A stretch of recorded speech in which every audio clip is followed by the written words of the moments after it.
प्रदेश के सभी साथियों को जय हिंद, नमस्कार। साथियों, जैसा कि आपको मैंने बताया था कि ऑडियो के माध्यम से आप सभी को काउंटर के बारे में विस्तृत जानकारी और हमें आगे किस मुद्दे पे लड़ना है और किस मुद्दे पे हमें राहत मिलती नजर आ रही है और किस मुद्दे पे राहत मिलती नहीं नजर आ रही है, इस विषय पे आज मैं चर्चा करूंगा और गहनता से इस चीज को आप लोगों को समझाने का प्रयास करूंगा। भाइयों, अनवरत पिछले 3 वर्षों से राज्य सरकार और भर्ती बोर्ड का जो जवाब माननीय न्यायालय में आता चला आ रहा है, वही जवाब लगभग शॉर्ट माध्यम से मतलब छोटे तरीके से माननीय सर्वोच्च न्यायालय में दिया गया है और कहीं ना कहीं तक पुलिस भर्ती बोर्ड के चेयरमैन माननीय श्री राजकुमार विश्वकर्मा जी ने अपना पल्ला झाड़ा और उन्होंने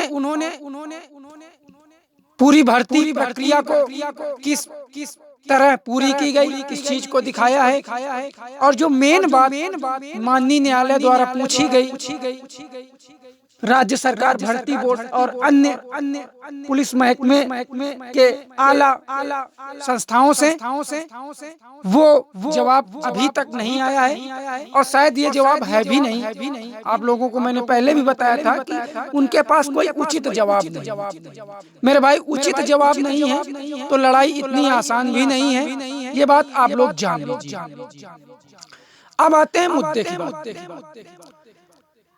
पुलिस हेडक्वार्टर द्वारा जो जवाब आया है उसमें से 15 मई सन 2018 को जो रिजल्ट आया, उसके बाद तत्काल प्रभाव में 2 दिन बाद नोटिस लगाया गया रिजल्ट को संशोधित करने के लिए और 21 मई को 33,337 पदों का परिणाम जारी किया गया, जिसमें 23,200 सिविल पुलिस और 4350 पीएसी की सीटों को भरने का आदेश हुआ सरकार के द्वारा कि इतनी सीटों पे भर्ती हो रही है और चयनित हो रहे हैं और 5800 महिलाओं में 13 महिलाओं को छोड़ के रिजल्ट जारी किया। इसके बाद 1366 सामान्य वर्ग के अभ्यर्थियों की सीटें और 13 SC महिलाओं की सीटों को भर्ती बोर्ड द्वारा रिजर्व रखा गया, जिसका परिणाम 7 सितंबर सन 2018 को जारी हुआ और अंतिम चयन परिणाम 19 सन 2019 को जारी हुआ। ओवरऑल देखा जाए तो पहली बार जो हमारा रिजल्ट भर्ती बोर्ड से जारी किया गया वो आधा अधूरा था। भर्ती प्रक्रिया हमारी 19 सन 2019 को पूरी हुई, लेकिन राजकुमार विश्वकर्मा जी के द्वारा जो जवाब आया है 17 अक्टूबर सन 2018 को 2846 सीटें और बाकी अन्य पीएसी की सीटें 147 छोड़ के 30 अक्टूबर सन 2018 को कैरी फॉरवर्ड। भाइयों, राज्य सरकार का ओवरऑल पुलिस भर्ती के लिए 2015 के लिए यही जवाब है। बाकी 2018 भर्ती, 2018 बी भर्ती और जेल वार्डन को भी दिखाया गया है और जो नया टेंडर जारी किया है उसको भी दिखाया गया। मतलब ये प्रयास किया गया है कि ऑलरेडी अनवरत भर्तियां उत्तर प्रदेश में हो रही हैं, तो उससे हमारा कोई लेना देना नहीं है। आते हैं अपनी भर्ती पे।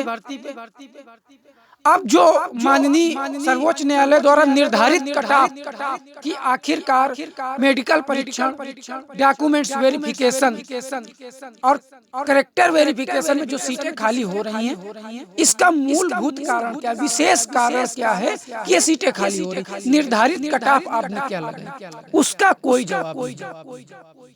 और कहीं ना कहीं तक भर्ती बोर्ड ने ये त्रुटि कर दी है कि आप अगर निर्धारित कटऑफ किस डेट को बताएंगे, या फिर आप कैरी फॉरवर्ड 17 अक्टूबर और 30 अक्टूबर को किए हो, तो 33,337 पदों का ही परिणाम आपने जारी किया, यानी कि रिजल्ट आपने आधा अधूरा ही जारी किया। इसके बाद 19/1/2018 को पीएससी की 1366 सीटों का सामान्य वर्ग की और 13 एससी महिलाओं का अंतिम चयन परिणाम जारी हुआ। तो सबसे पहला बेस हमारा न्यायालय में यही रहेगा कि सीटों को कैरी फॉरवर्ड किस बेस पे नहीं किया गया है, गुमराह किया जा रहा है, ये सिद्ध करना। और दूसरी चीज कि किस बेस पे हमें ये सीटें दी जाए। बहुत स्पष्ट रूप से बता रहा हूं आप लोगों को, कोई भी रूल रेगुलेशन या ऑर्डर कॉपी अभी तक हमें सीधे ये राहत नहीं दे रही है कि नॉट ज्वाइनिंग की सीटों को कोई भी ऑर्डर हो कि नॉट ज्वाइनिंग की सीटों को मेरिट डाउन करके या पेटिशनरों द्वारा या किसी भी स्तर से भरा गया हो, आज तक कोई ऐसा रूल रेगुलेशन नहीं है।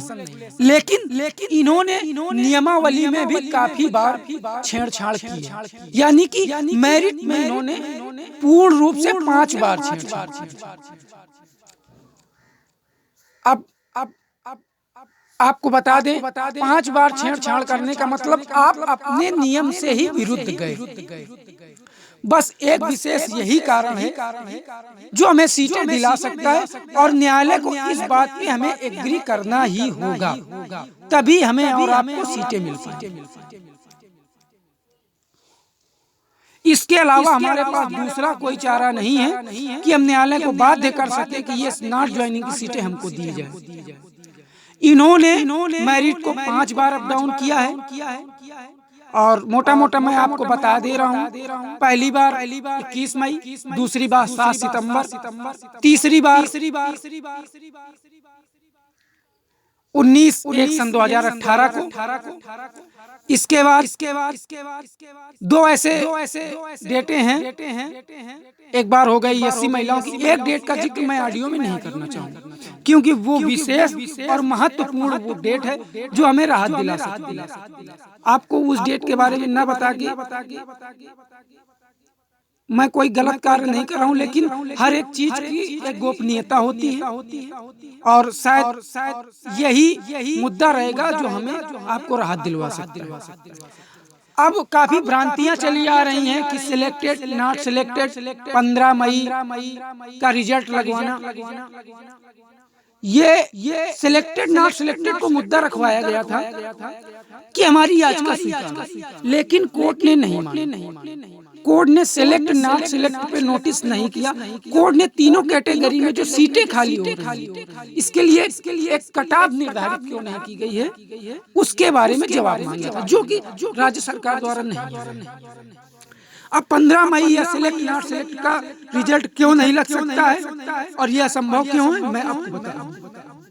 पिछले दिनों में अभी दरोगा भर्ती का माननीय न्यायालय में जजमेंट 11 महीने तक रिजर्व हुआ। उसमें मामला ये था कि जो अभ्यर्थी कम अंक पाए थे, नॉर्मलाइजेशन के तहत उनको ज्यादा अंक मिल गए थे, वो सिलेक्ट हो गए थे, ट्रेनिंग कर चुके थे।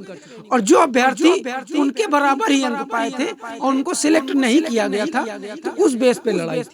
तो मेरे भाई मैं बता दूं, अगर 15 मई का रिजल्ट या सिलेक्ट नॉट सिलेक्ट पे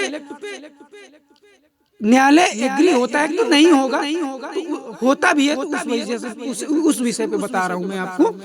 होता है तो पूरी भर्ती पे प्रभाव पड़ेगा। आप जानते हैं कुछ लोगों की 15 मई के रिजल्ट में रैंकें क्लियर हो गई और कुछ का डीबीपीएसटी नहीं हुआ और कुछ का डीबीपीएसटी हो भी गया।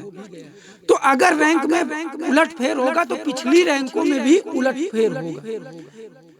तो ये कभी नहीं हो सकता, क्योंकि दरोगा भर्ती में आप देख रहे हैं न्यायालय ने जिसकी जो रैंक है उसको देते हुए उसको फिर से नौकरी में जाने के लिए आदेश कर दिया। तो ओवरऑल 15 मई का रिजल्ट और सिलेक्टेड ना सिलेक्टेड हमारी भर्ती में कोई मुद्दा ही नहीं बनता है। मुद्दा है तो सिर्फ आपने 5 बार मेरिट को अप डाउन किया है, आपने अपना रूल खुद तोड़ा है।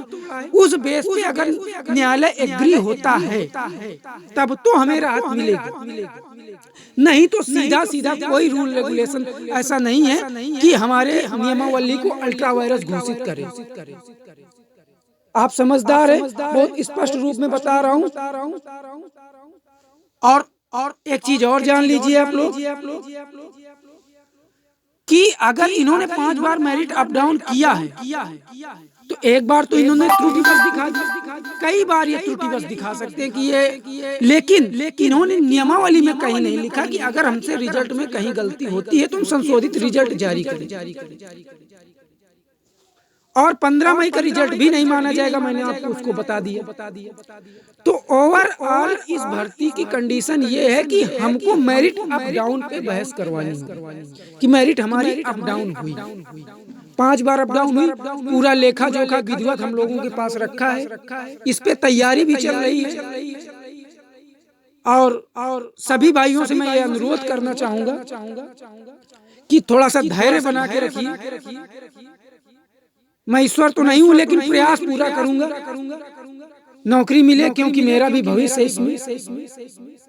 और खासकर उन अभ्यर्थियों से निवेदन है कि कभी भी या भविष्य में बीते हुए कल में कोई भी आपका फीस का मामला हो तो आप अपने स्वयं निर्णय लेके उसको कर सकते हैं। हमको बीच में इंटरफेयर करने के लिए मत लाइएगा, ना ही मैं आया हूँ ना ही आऊंगा।